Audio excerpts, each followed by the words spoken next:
This morning I'm going to put up on the screen for you here uh, a psalm, and it comes from the book of Psalms, chapter 139, and this is verse 14. I praise you, for I am fearfully and wonderfully made. Wonderful are your works. My soul knows it very, very well. This week we're going to talk about reproduction.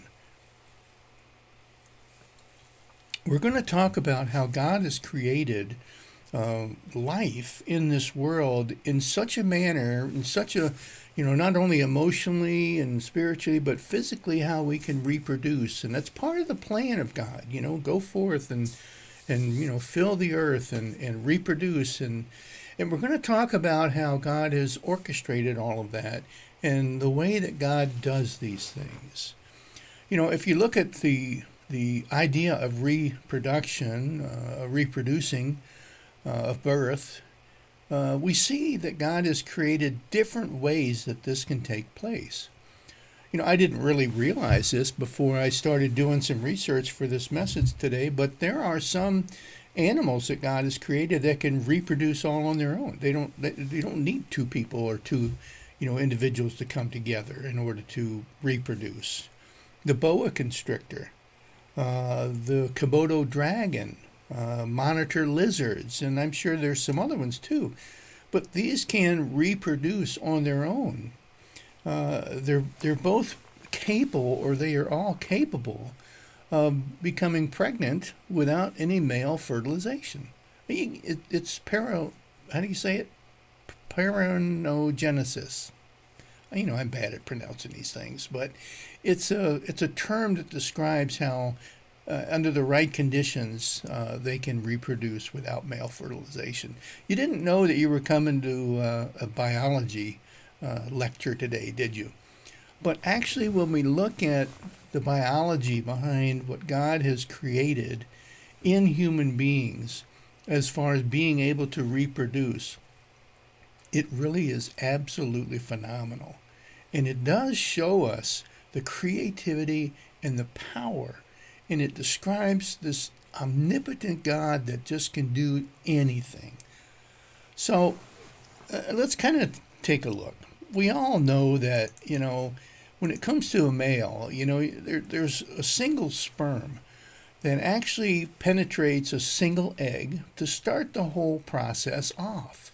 All right, this is nothing new, and I think most of us realize that. If there's any kids out there that are kind of gleaning on this morning, Mom and Dad, you might have to do a little explaining. But in the situation where an egg is fertilized, there are generally about 100 million different sperm there. And they're all vying for the same thing. They all want to reach the egg, and they all want to, penetrate the egg and to fertilize it. One of the questions that I come up with when I think about this concept is, what gives them all this drive to search out this egg and to penetrate? I mean, where'd that come from? I mean, something must be orchestrating this. But that's exactly their purpose, and that's the way that they, when they're introduced, that's the way they go. They swim and they search out this egg, and they do their absolute best to penetrate it. Well, if you look at a sperm, inside of it are about 50% of the DNA tracks of the father. Not all of the DNA is represented in there. It varies from sperm to sperm. And when you think about it, if God really has orchestrated things so that he knows us or knew us long before our conception, as he tells us in Scripture, as he says, I've got a plan and a purpose for you. And the Scripture tells us that I knew you before anything was ever formed, before human life ever came into existence. If that's the case, then God has to have orchestrated the DNA, the trends and the trains of DNA throughout the eons, throughout the generations, in order to end up with the correct DNA in the sperm that penetrates the egg to form you or to form me. There's only one.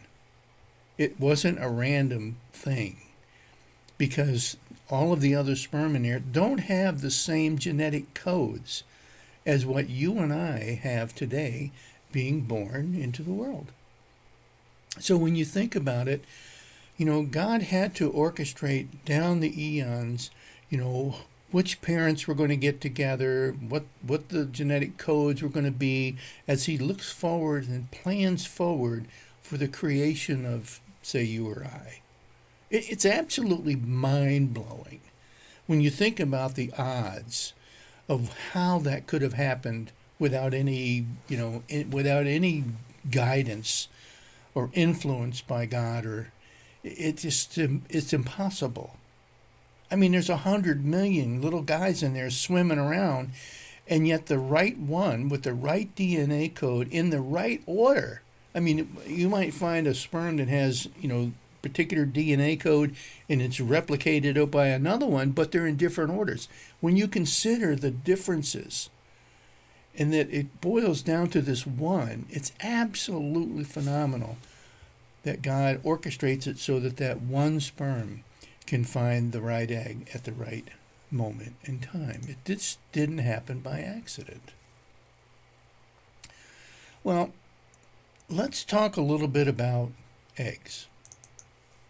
Okay? Well, this is another interesting part of the way God is created. I find this one fascinating also, is when a fetus is under development inside a mother's womb, part of that creation are eggs. And during that fetus's developmental period inside the mother, there will be about 6 to 7 million different eggs that will be formed and generated in that whole process. But then they immediately start to die off. And from the time, or at the time when the fetus is fully developed and at birth, there's generally about 1 million eggs in the baby.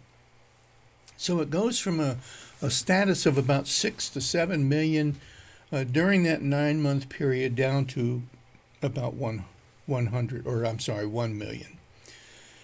Okay, so it's changing, it's dying off, and God oversees that. And just like sperm, those eggs have about 50% of the DNA code from the mother. And again, it's not all the same from egg to egg. It's not all in the same order when you look at the DNA coding. There are so many different variations and so many different possibilities there. So the baby is born with about 1 million eggs, but over its lifetime, as it starts to mature, by the time that child reaches puberty, there will only be about 300,000 eggs left out of the 6 to 7 million that it started off with. So you can see that there's this narrowing down process, and God is narrowing things down, but also controlling things so that the right egg with the right DNA code is available for the right sperm at the right time. Well, as a female, becomes an adult and ovulation takes place, there's only about 300 eggs that will end up being ovulated during her, reproductive lifetime. So once again, we see it being narrowed down even further from the 6 to 7 million down to about, here's the 300 that are going to make it.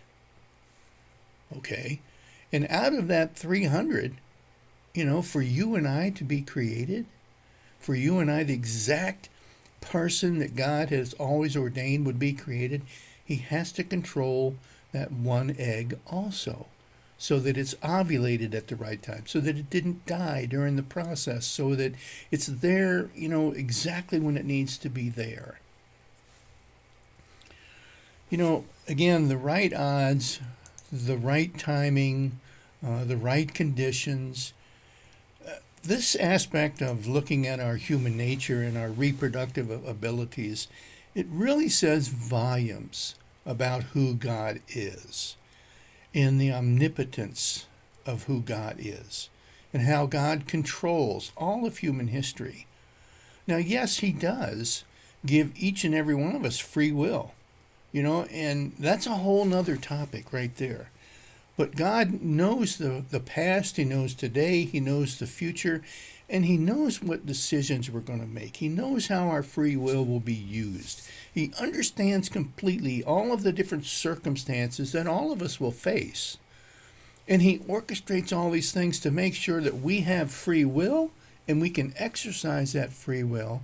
But at the same time, He's also keeping things aligned just like He wants them, so that this person, that He knows He's going to, have created here, let's say 9 months from now, that the right two things came together. It's just unbelievable. Unbelievable. I want to share with you an example. Everybody knows what these are, right? Let me get rid. There we go. Well, M&Ms, they come in all different colors, and they sure are nice and, they're good to eat. We all love M&Ms. Who doesn't like chocolate, right? Especially on Valentine's Day. Well, they're all different colors, and there's a bunch of them in there. So if I take these M&Ms and I dump them into a bowl and I shake them up, well, this could represent, the different sperm and all of those, and it's just kind of in there, there's a whole bunch. Now, I know this is kind of a silly demonstration, but that's okay. Well, everybody likes Skittles too, right? So I bought a little bag of Skittles, and you can't really see these, but there's 2 pink Skittles here. So if one of these pink Skittles represents the mother's egg, the right egg at the right time, and the other pink Skittle represents the right sperm at the right time, and I put them into this bowl, and we mix it all up. What are the odds? What are the odds that the right sperm and the right egg, the 2 pink ones, are next to each other inside this bowl? I mean, again, if you start calculating the different levels, the different possibilities for the way that these M&Ms can be organized and all, it really demonstrates that it's not happening randomly. I mean, if those 2, Skittles are going to come together and sit in this bowl next to each other, just be next to each other, the odds of that happening on its own are phenomenal. And that's the way God works in our life, especially in our physical lives. As God creates, and God, He allows us to be free, but at the same time, He also lets His will be accomplished. And He does that by making sure that the 2 pink Skittles end up next to each other. It doesn't happen by, Joe reaching in there and or just shaking the bowl and, they automatically attract to each other. It just doesn't happen that way. There's no way in the world. So I want you to remember today and throughout the rest of this week a couple of things. That yes, you are fearfully and wonderfully made. And if you consider what God has to do in order to create each person, through the generations, making sure that everything lines up just correctly, and at the right moment you have the right mix of DNA and all that, all the stuff we've been talking about. I want you to consider that this week, especially as we start the season of Lent. And it's just another way for us to understand this love and this purpose that God has for each one of us. I want you to also think about, this bowl. And every time you see an M&M this week, where you go to the store and get some, I want you to remember that if it had 2 pink Skittles in it, what are the odds that they could randomly come together and kind of sit next to each other in the bowl? It's possible, but it certainly is not anywhere near probable. So that's what I want you to walk away with today, is a little bit different understanding of the way God creates and provides for each one of us. So I want to thank you for joining me, and we'll see you next week. Happy Valentine's Day. Tough Questions for God is a teaching ministry of the Rosebush United Methodist Church, where we challenge our faith with some of the most difficult issues. Tough Questions for God is available on Facebook Live, Sundays at 11:30 a.m., or go on our website at toughquestionsforgod.org and just follow the links on the homepage for YouTube or via podcast. Thanks for joining, and don't forget to like and share. God bless.